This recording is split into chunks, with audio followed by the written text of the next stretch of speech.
Where's Johnny? Oh gosh, way man, back in 1980. The Shining wowed and horrified movie audiences. Nearly 40 years later, we finally get a sequel, but is it worth the trip? Here to tell us from the website Paul's Trip to the Movies, we welcome back Paul McGuire Grimes to Twin Cities Live. Hi, Paul. Hi. Volume up.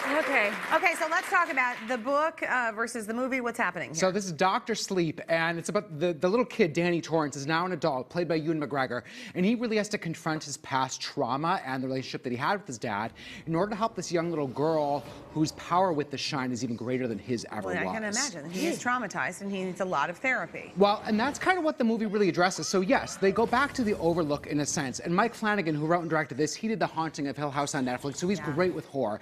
Recreates a lot of those scenes from The Shining that we know, but for me, I loved how it touches upon trauma and death and sobriety, because he is an alcoholic, much like his dad was, and how he is now sober, but I was always like battling that bottle, especially has to go back and face those fears again. Wow. So it's scary, it's disturbing. There's a lot of really disturbing images with children in this movie, but for me it was like, the acting is amazing, the storytelling is great, and we really think about sobriety and talk about those issues. The movie does it really well. I could never, ever see that. How many ticket stubs? 4.5 out of 5. I'm a big Stephen King fan, and I actually liked this movie better than the book, Dr. Sleep. And it balances the two books and that Kubrick movie, they're all very different, and I think he does a really good job of that kind of balance to please movie fans and Stephen King fans. Okay, we're going to jump to this movie Last Christmas, because I want to make sure that we get to talk about this, because I think everyone is seeing the trailers and the ads for this and going, please let this be a really cute holiday movie. It's a really cute holiday movie. It's charming, it's silly, it's funny, it's goofy, it's fluffy charm, and it's full of George Michael Wham music. And Emma Thompson wrote the script. That's Emilia Clarke from Game of Thrones. That's Henry Golding from Crazy Rich Asians. He's so They're good. so good. They're so cute and charming, and it's fluffy and it's Christmas.